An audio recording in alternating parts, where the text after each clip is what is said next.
I don't know, man.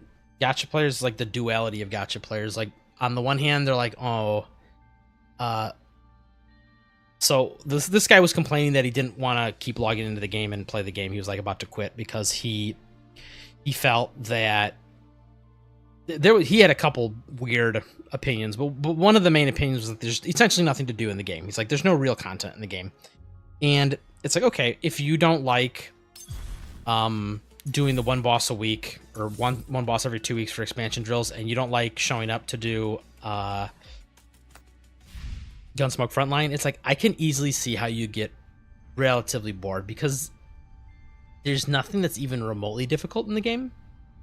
So he was like kind of complaining that was the case, and I was inclined to believe with him, or to agree with him. And then like somebody else chimed in, they're like, but I love the fact that I don't have to do anything. He's like, I play other games where they make me do all these annoying dailies and they make me do all these different like game modes, and he's like, I love the fact that you don't have to do anything. So he's like, I'm just here to do the quick come here, hit supply, dump your stamina or your intel or your trailblaze power, whatever fucking you want to call it, and then be done, and then be like, okay, cool, I'm done, see you tomorrow. They love that. And then obviously there's events, do the events for the story and the bosses, and then call it a day.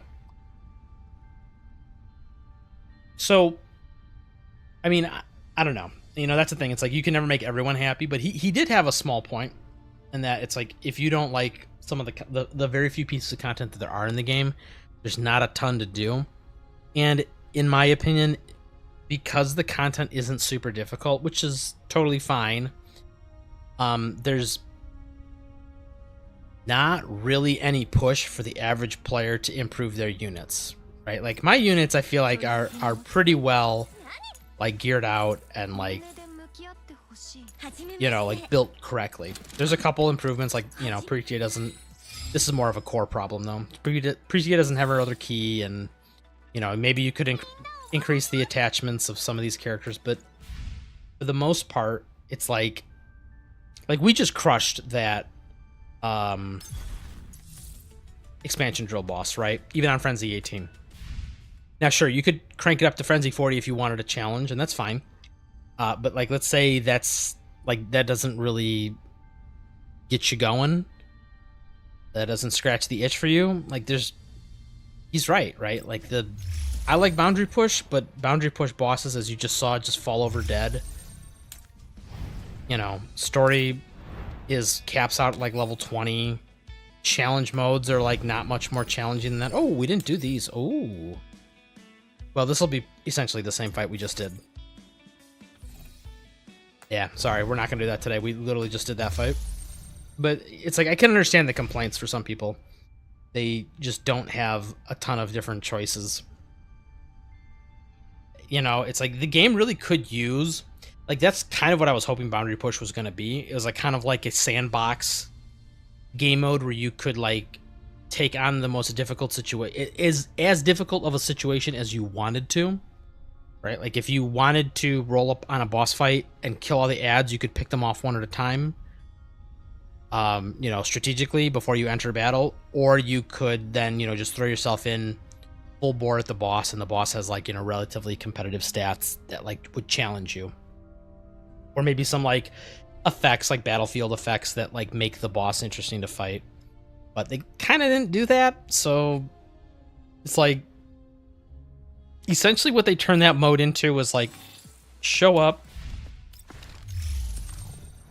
do it a couple times, then send your dudes off on crystal collection, and then just AFK this mode and get a bunch of free rewards every week. That's essentially what this mode turned into, was like show up and get the rewards by doing logistics missions. And it's like, that's kind of cool and all, but like I said, it just doesn't add any replayability to the game, which makes it... I don't know.